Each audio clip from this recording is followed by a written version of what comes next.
Good day guys, welcome back na my channel. Mag-change oil pa ako ngayon na ADB 160 ko. Bali may rides kasi kami next week, mag-moto camping kami ni OBR. Bali first change oil lang to ng ADB ko. Tumakbo na siya ng 500 plus. Sakto lang sa first change oil. Tara, change oil ko muna. Bali ito pa lang gagamitin natin langis. Itong fully synthetic ng Honda. Ayan. SL10W30MB fully synthetic. Mas okay ito sa yung mineral base lang siya. Mas pure ang fully synthetic. Kumbaga, mas matagal ang interval ng change oil mo. Kung nag-change oil ka ng 1.5 to 2K, pwede siyang mabot ng 2.5 to 3K, ganun. Pero usually naman, nag-change oil lang ako ng motor ko. Maka-reach lang siya ng 1.5 km or 2K, pwede na yan. Lagi ko naman gamit fully synthetic. Bali, ito sa ADB ko, first change oil nga. Ito na rin magiging langis niya. Ito yung gear oil nga sa Honda rin. Ayan. Ito pala yung manual ng ADB 160. Kung makikita nyo yung nakasulat dito sa manual, yung engine oil capacity. Kapag nag-change oil kayo gamit ang drain bolt A nun sa ilalim ng engine, ito siya, after draining, magsasalin lang kayo ng 750 ml or 0.75 liter. Yun lang yan, i-drain nyo lang sa ilalim. Bali 750 lang isasalin nyo, hindi siya 800. Usually kasi sa mga Mio, ganyan, ang sinasalin 800 ml. Ayan. Kung biniyak naman ng makina after disassembly, ganyan, ang isasalin nyo 0.9 liter or 900 ml. Kung lilinisin nyo naman yung engine drain bolt A and B, yun yung sa may strainer nya sa gilid ng engine, ang sasalin nyo naman ay 850 ml or 0.85 liter. Ayan, nakabase sa manual na ADB 160. Ito pala mga gamitin natin tools mamaya. Ito yung pliers, pang bukas mamaya sa salinan ng langis dun sa kabila. Sa plastic cup nya, tapos 12mm size. Then 17mm na socket para dito yan sa strainer cup nya. 17mm size yan. Tapos nung sa ilalim nya, dito, itong sa ilalim nya, yung bolts dyan, 12mm yung size nyan. Ito naman yung size 12mm din para sa gear oil dito mamaya. Tapos socket wrench. Tapos nagamit din tayo ng adjustable torque wrench mamaya. Para sakto lang ito i-apply natin sa mga bolts natin. Buksan muna natin yung drain bolt sa ilalim, size 12mm na socket.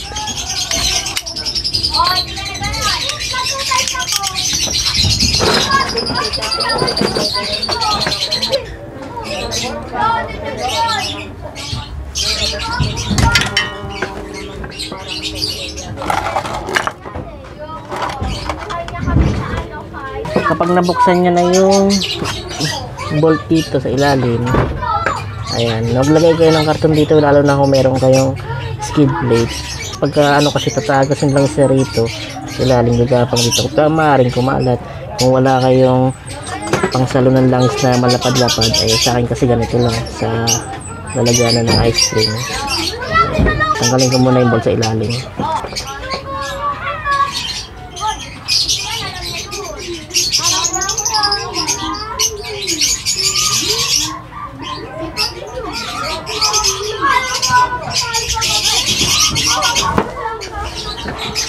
Ayan, basahan.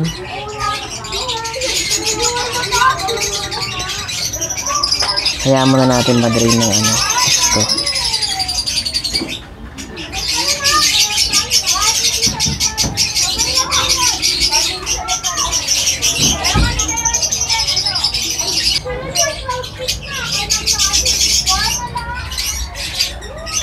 Tapos itong niya, yung bolt niya, linisin nyo ng tissue or basahan na malinis para sure na walang papasok na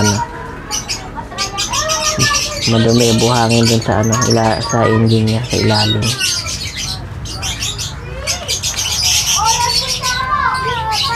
Meron palang washer yan, huwag niyong kakalimutan. Ayan, pinaka washer niya. Baka maiwan kasi sa ilalim or malaglag dun sa pinagtapunan nyo ng langis, kasi may kabit nyo ng walang washer, maaari magkaroon ng leak yung sa oil niya sa ilalim. Tabi muna natin ito pag nalinis na. Buksan na rin natin itong strainer cup niya para malinis na rin natin.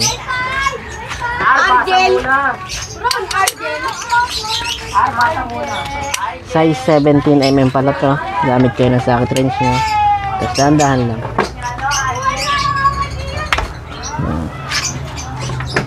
Malambot lang naman yan. Dahan-dahan lang pala pagbukas dito kasi may spring to. Alalayan nyo lang. Tutulak kasi yan eh. Palabas.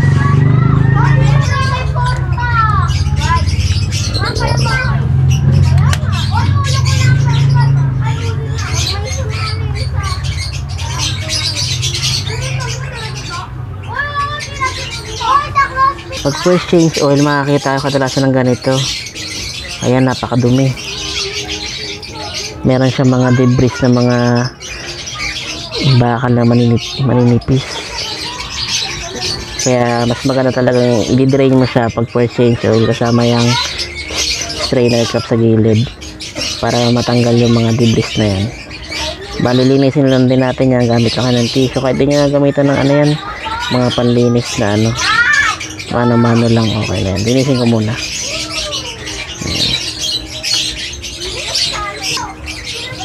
Ayan, mga pansin nyo yung mga dumi na yan, ano? Meron siya mga dumi-dumi. Yung mga maninipis na bakal. Yan ang lilinisin nyo. Medyo istand pala natin itong motor para ma-drain na maayos yung ano lang. Yan. Slant nyo lang. Yan, tagilid nyo lang para masimot talaga yung mga langis niya sa ano, ilalim. Kung wala na kayo masyadong nakikita na pumapatak, pwede nyo na siya uling balik sa pwesto niya. Dahan-dahan lang. Yun. Salo nyo lang tong karton para yung tumutulong lang sa skid plate. Masalo nyo. Linisan nyo lang din ng malinis na basahan yung ano. Ito sa drain bolt nya.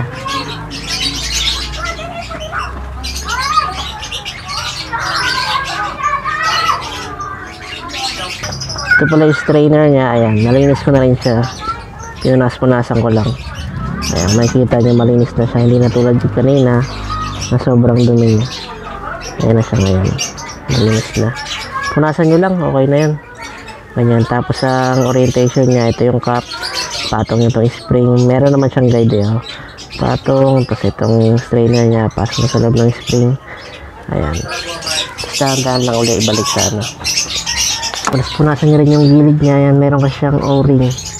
Ayan, baka makalimutan nyo pala itong o-ring nyo na to. Goma na bilog. Punasan nyo rin ng kahit tissue lang.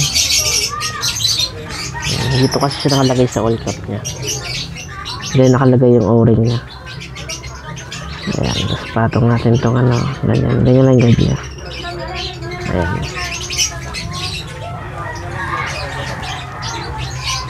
Punas-punasan nyo lang yung labi. Kasi may mga alikabok yan eh.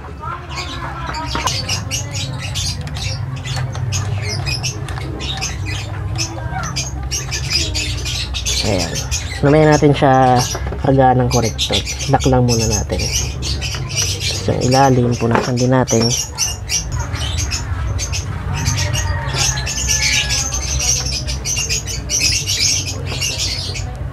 Tapos balik na natin itong drain bolt nya sa ilalim.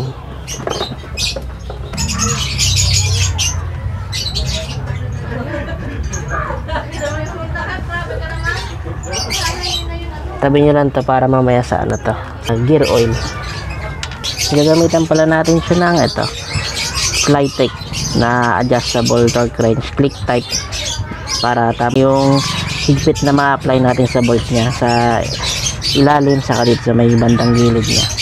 Ang nakalagay pala sa service manual ng ABB, ayan, papakita ko sa inyo.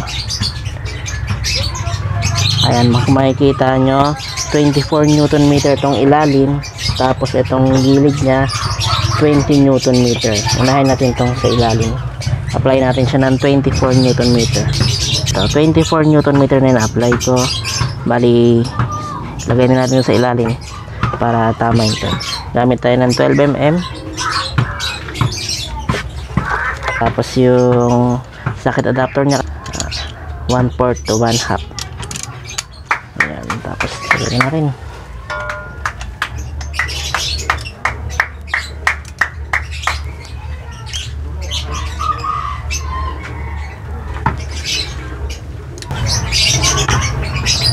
Ayan, pag tumunog na, okay na yung 1 click lang. Ayan, itong kabila naman, ito naman yung sa engine drain bolt nya sa B, sa gilid, sa strainer cap, 20 mm lang. Ito kung makikita nyo, ayan, 20 Newton meters. Apply na natin dito.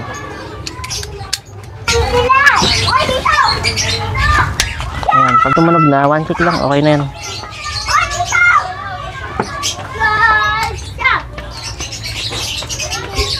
Bali, punta tayo dun sa kabila, salinin na natin siya ng langis.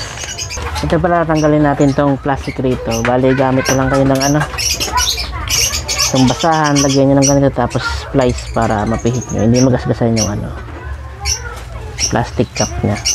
Lambot lang naman yan.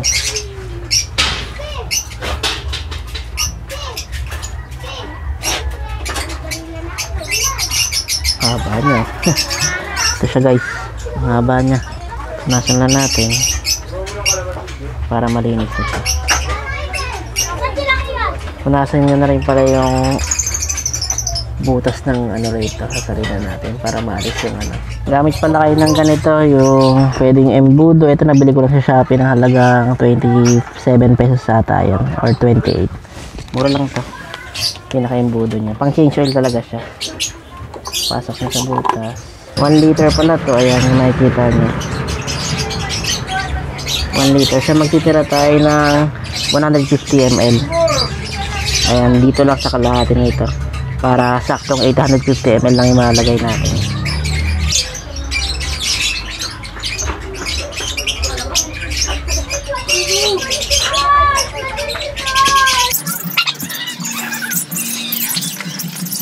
Ayan guys,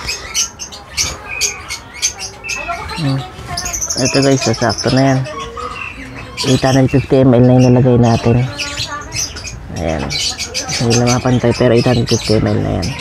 Bali yun lang, tapos iilak na natin. Pag nalinis na to, check nyo na may goma rin siya dito. Baka makalimutan nyo, malaglag, may goma yan dyan para ano, yun yung pinipigil sa ano, leak ng mga langis.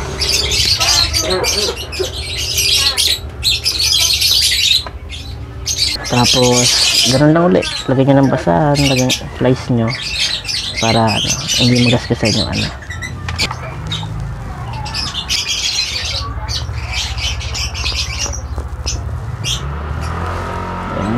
Yun, ganun lang, pa-place nyo, tapos lagyan yung basahan para hindi magasgasan itong ano, takip nya. Ito naman pala yung sa transmission oil natin. Transmission oil capacity after draining, ayan, 0.11 liter or equivalent niya is 110 ml. Bali yun lang ilalagay natin, 110 ml. Pero kung yun nga biniyak nyo sa gear oil nyo, disassembly, ayan, kumbaga disassemble nyo, tinanggal nyo, ang ilalagay nyo is 130 ml or 0.13 liter. Ayan. Dito naman tayo sa gear oil. Tatanggalin natin dito. Ito yung salinan, tapos dito yung drain nya. Makikita nyo. Ito yung drain nya. Tapos ito dito natin bubuksan. Dito tayo magsasalin ng gear oil mamaya. Unahin na natin na buksan. Buksan na natin tong ano, drain nya. Size 12 mm.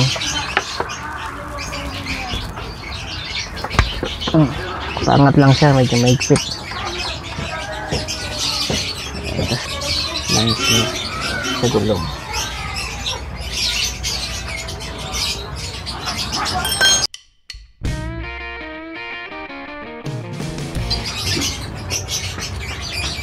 Ayun. Ang laki ng bolts nyo. Compare sa iba ka na manipis lang, ito mas malaki-laki.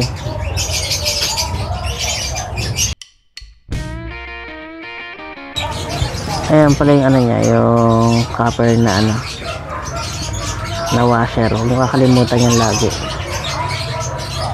baka makalimutan yung lagay. Punasan nyo ng basahan, tapos tabi nyo lang muna. Buksan nyo na rin itong kabila para mabilis sumingaw yung ano, sumingaw tuloy, mabilis lumabas yung langis. Malambot lang naman siya.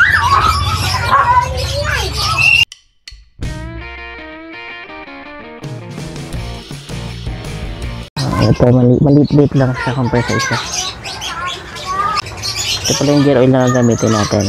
Bali 120 ml siya, babawasan natin siya ng 10 ml.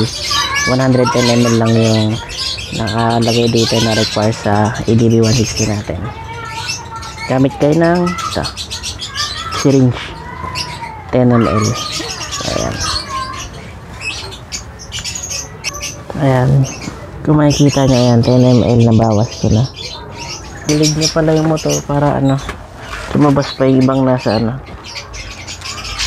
gilid niya.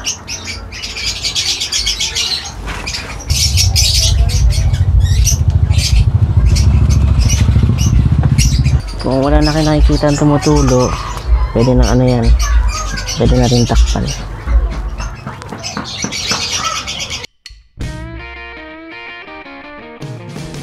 Tapos gagamit tayo ng 12mm socket wrench. Gagamitan natin pala siya ng ano, ito, adjustable torque wrench. Ang i-apply natin dyan 23 Nm yan, pero try muna natin sa 20 kasi parang sobrang tigas na nun eh. Gawin muna natin siyang 21 Nm. Ayan, 21 Nm muna i-apply natin. Dahan-dahan, parang tigas na yun eh. Ayun, pag tumabog ng ganun 21, okay na yan. Hindi ko na siya lagdagan kasi sobrang tigas na yun, nakakatakot maputol yung bolts na rito. Mas mahirap na, malaking problema yun. 21 Nm, okay na yan. Gamit pala kayo ng ganito level hose, tapos tapisin yung dulo para pumasok to rin sa gilid. Tayo suksok nyo kasi ano eh, medyo mahirap siya kung ida-direct nyo rito. Ayan, kita nyo lang to, tapos gupitin nyo yung dulo, suksok nyo ganyan, suksok nyo lang siya. Ayan, ito, diin nyo rito sa dulo.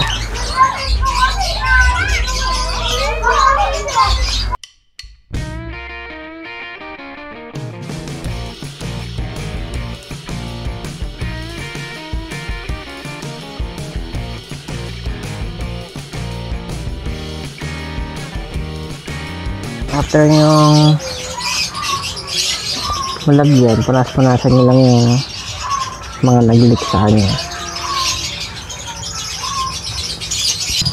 Sige, applyan na rin natin to 21 Nm. Medyo mahirap lang siya dahil tagilid yung bolt niya, hindi ganong yakap. Ayan, one click lang, okay na yan. Bali okay na yan. After natin ano yan, patwalitan na natin itong gear oil and engine oil natin. Bali, yan na natin siya, painitin lang natin siya ng ano, 3 to 5 minutes. 506 pa lang tinakbo niya. Painitin muna natin. Pag na-start na natin, 10 minutes lang, pwede na 11:40, mga 11:43 patayin na natin.